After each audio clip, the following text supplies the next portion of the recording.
Eccoci qui, stiamo nell'amore di Gesù, ancora oggi per portarvi un messaggio di vita. Voi siete molto benvenuti in questo momento insieme. Sono molto lieta di poter condividere un pensiero della parola di Dio per tutti voi. Nel nome di Gesù Cristo, spero che vi troviate bene e che lo Spirito Santo possa veramente parlare profondamente nei vostri cuori questo momento e sempre, nel nome di Gesù. Nome potente, nome meraviglioso. Quanto è bello amare Gesù, quanto è bello stare nella sua casa. Voi state nella casa dell'Eterno, voi state, quando sentite la parola, voi state nel luogo giusto. Quando noi ci dedichiamo a meditare nella parola del Signore, stiamo nel luogo giusto per noi.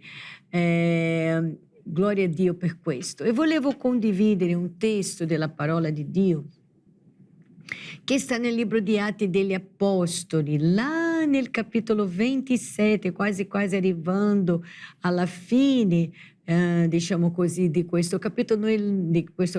Noi leggeremo alcuni versetti, iniziamo dal primo, che così voi capite bene di che cosa si tratta, perché questo sarebbe il quarto viaggio missionario di Paolo quando lui arriva da noi, ossia quando lui arriva è inviato in Italia.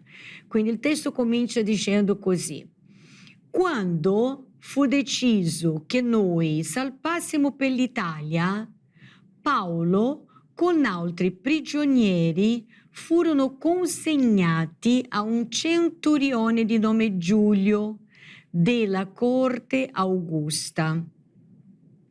Saliti sopra una nave di Adrammitto che doveva toccare i porti della costa d'Asia, salpammo avendo con noi Aristarco, un macedone di Tessalonica. Il giorno seguente arrivammo a Sidone e Giulio, usando benevolenza verso Paolo, gli permise di andare dai suoi amici per ricevere le loro cure. Poi, partiti di là, vedete che Paolo, faccio una parentesi qui, era un prigioniero, aveva fatto l'appello di andare da Cesare a Roma e loro sono partiti in questa nave. Quindi loro si sono fermati in alcune parti e Paolo aveva anche avuto la libertà di andare dai suoi amici. Poi, continuando il testo, versetto 4, partiti di là, navigammo al riparo di Cipro perché i venti erano contrari. Noi facciamo una piccola pausa qui.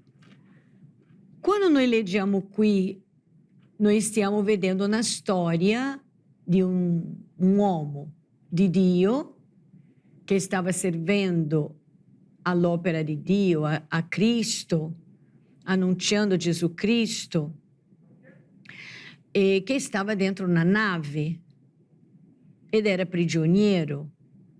Ma tutta la parola di Dio ci porta degli esempi da seguire, esempi da meditare.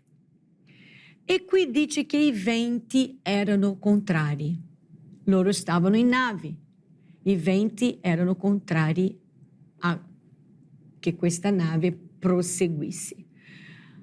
Allora noi possiamo pensare, sarà che i venti stanno, diciamo, soffiando, no? Se possiamo dire così, contrari nella nostra vita?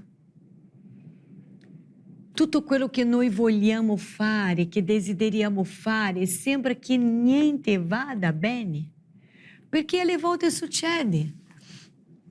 Noi sappiamo che in Dio noi abbiamo la vittoria, noi sappiamo che Dio è nostra forza, che è nostro baluardo, ma molte volte non vediamo l'azione immediata di Dio e vediamo che i venti sono contrari. È come se tutto di quello che noi crediamo, tutto quello che noi crediamo, succedesse in modo contrario.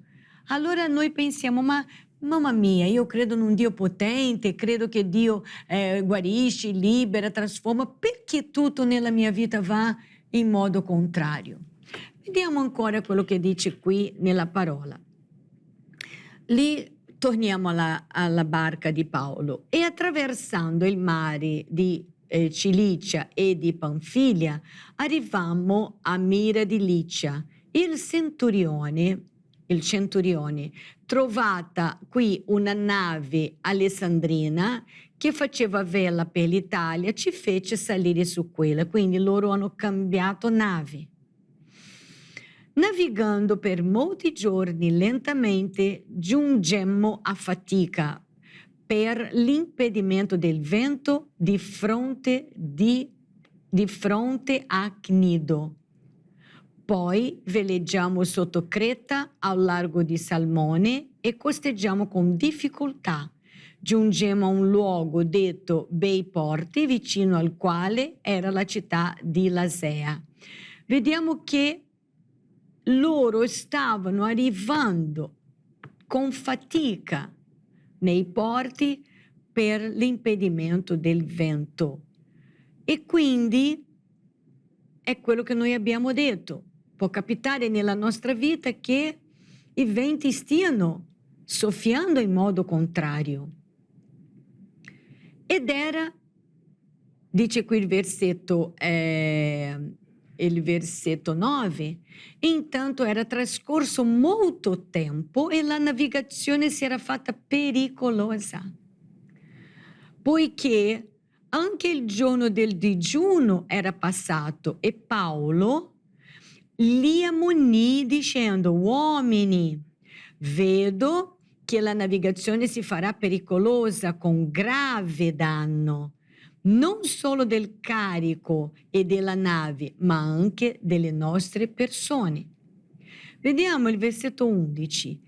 Ma il centurione, la persona più responsabile lì, però aveva più fiducia nel pilota e nel padrone della nave che non nelle parole di Paolo. Noi vediamo qui che la situazione, i venti erano contrari, loro stavano in una situazione difficile in quella navigazione, i venti contrari, e Paolo dice: sto vedendo che la navigazione si farà molto pericolosa con gravi danni. Ma il centurione ha preferito dare più ascolto alla parola di chi aveva più esperienza. Attenzione a questa parte. Più esperienza, lui voleva dare più peso alla parola di chi aveva più esperienza di un uomo di Dio. Molte volte un uomo di Dio dice delle cose e uno ride e uno non fa la minima attenzione. Non sta neanche preoccupato a quello che una persona che veramente segue Dio insegna e dice, ma si basa su quello che dicono i scienziati, su quello che dicono i ricercatori. Quante cose sono già state dette da persone, dottrine, teorie, no? Che sono state già insegnate, dette, che passato, non lo so, un centinaio di anni, 200, 300 anni, si sono scoperte cose nuove, quella teoria è caduta. Noi a chi stiamo dando più peso? Alle parole delle persone che, tra virgolette, pensiamo che siano dottori, no? Alle volte sono i dottori che dicono: per questa situazione non c'è più speranza. C'è un vento contrario. per questa situazione non c'è, ma c'è un uomo di Dio che dice c'è possibilità. Mi piace sempre ricordare la attitudine di quella donna che dà guarita al profeta Eliseo a casa sua. Quella donna era una signora che era già, viveva già, diciamo, rassegnata, se possiamo dire così, dal fatto di non avere figli. Era rassegnata. Quando passa l'uomo di Dio, lei vede quello è un uomo di Dio. Sarà che noi stiamo dando peso agli uomini di Dio, alla parola che i pastori, le persone che ci insegnano la parola di Dio stanno dicendo? Alle volte la gente dice per me non c'è più soluzione, noi diciamo c'è speranza, è possibile, può cambiare. Poco tempo fa una signora mi ha detto io è da tanti anni che sto sola, penso che finirò mia vita così. Ho detto no, ma se tu credi tu puoi ancora rifare la tua vita. Sei una persona giovane. E la persona un attimo si è sorpresa perché era già rassegnata dalla situazione. Non possiamo rassegnarci dalle situazioni, non possiamo dare credito ai venti contrari, non pensiamo che noi non passiamo. Noi stiamo in questo mondo e Gesù Cristo ha detto nel mondo avrete tribolazioni. Noi abbiamo delle situazioni molte volte contrarie, ma dobbiamo avere fede che i venti passeranno. Se questo centurione avesse seguito l'orientamento dell'Apostolo Paolo, tante cose non potrebbero essere evitate. Ma lui ha preferito dare più peso, priorità alla parola di chi? Di chi era esperiente, di chi sapeva stare in mare. Forse l'Apostolo Paolo non aveva nessuna esperienza, ma lui era collegato con lo Spirito di Dio. Lo Spirito di Dio era su di lui. Lui era un uomo di Dio che ha dato la vita. Anche lui per il Vangelo, predicando il Vangelo di Cristo. Quando lui accettò Gesù, lui cominciò a giocare. Non era un credente che oggi stava qui, domani stava là, un pochino qui, oggi parlo, domani non parlo. No, era una persona di fede. Una persona che ci ha lasciato delle lettere importantissime per l'inizio della Chiesa, per la Chiesa fosse mantenuta. Dio l'ha usato perché lui ha dato tutto il suo cuore. E tu, cosa fai? Stai dando tutto il cuore? Stai dando più credito a chi? Qual è il peso oggi? È in quello che il dottore dice? Il dottore dice non c'è speranza per te? Oppure dice il tuo problema è così, cosa devi fare? Questo, quello, quell'altro?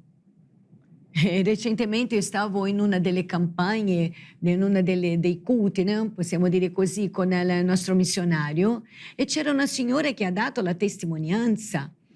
Lei ha dato la testimonianza che aveva 5 noduli sul seno destro, 5 noduli, ed erano maligni. E allora loro dovevano fare l'ago aspirato per vedere la situazione che si trovava. E lei va in quell'intervento lì e comincia a pregare, Signore, compie un miracolo. Allora loro vanno a aspirare il primo, vanno a aspirare il secondo, vanno a aspirare il terzo. Allora lei dice, Signore, basta, non ce la faccio più. Lei lì, anche in quel momento lì, comincia a pregare e poi quando la dottoressa mette l'ago per aspirare il quarto, non trovava più il nodulo, non trovava. Allora ha detto, ma che strano. E comincia lì a toccare la signora, a passare di nuovo l'ecografia, comincia a fare e non trova né il quarto né il quinto.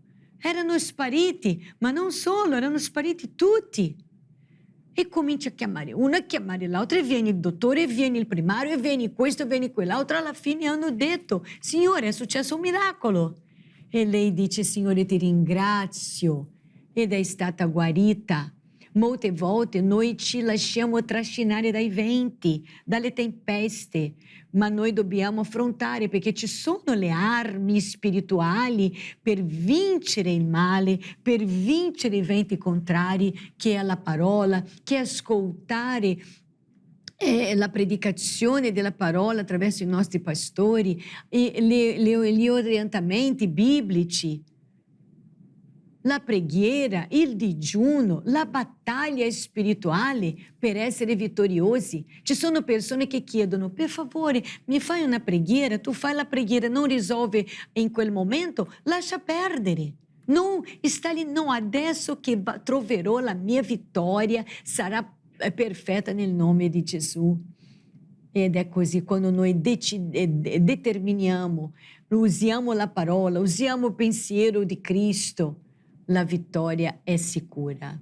E noi abbiamo visto che quando, adesso non avremo tempo di leggere tutto il testo, ma vi invito a leggere questo testo della parola di Dio, quando loro hanno veramente seguito.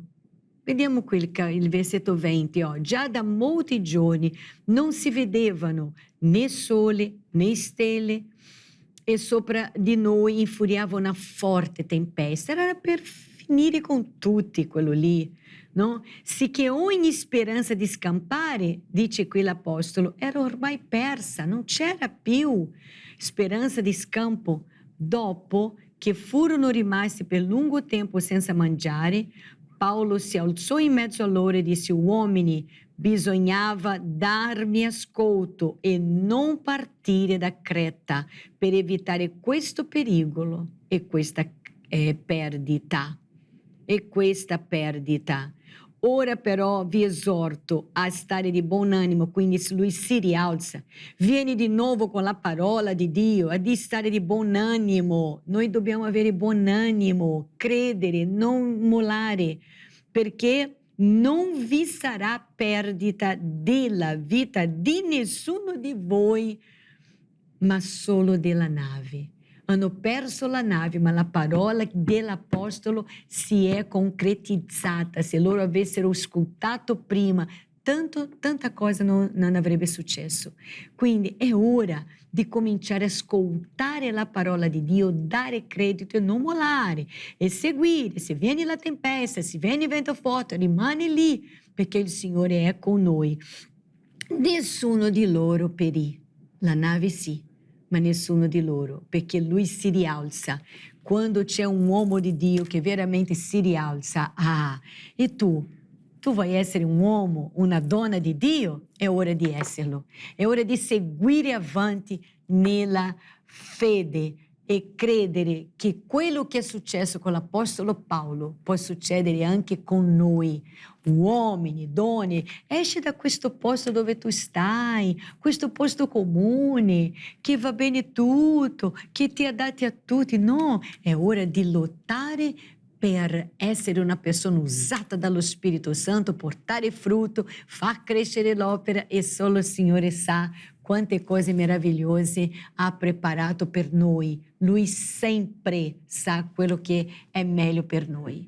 E voglio pregare con voi, voglio stimolarvi ad essere persone piene di Spirito Santo. Chiedete: Spirito Santo, riempi la mia vita. Voglio che questo spirito di eccellenza, il tuo spirito, Signore, stia su di me, perché anche io sia usata come un uomo, come una donna di Dio. Amen? Che lo Spirito Santo vi benedica grandemente. Preghiamo insieme nel nome di Gesù.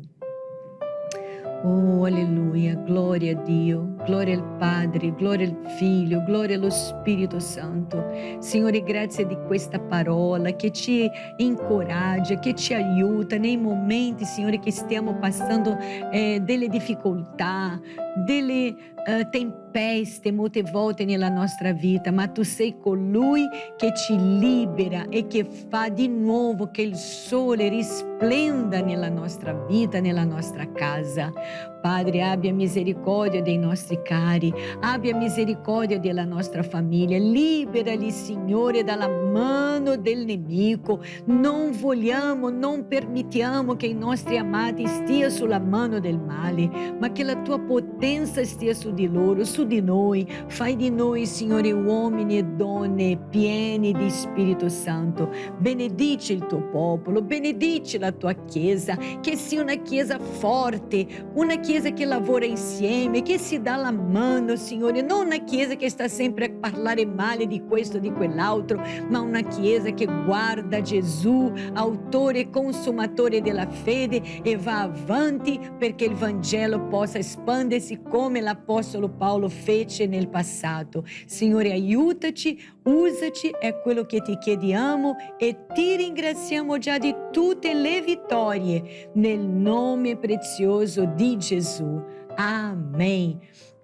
Fratelli e sorelle, siamo un popolo forte, popolo di Dio, non importa la quantità, importa la qualità. Dio vi benedica tanto, nel nome di Gesù vi abbraccio a tutti nell'amore di Cristo. Vi amo in Cristo. Amen.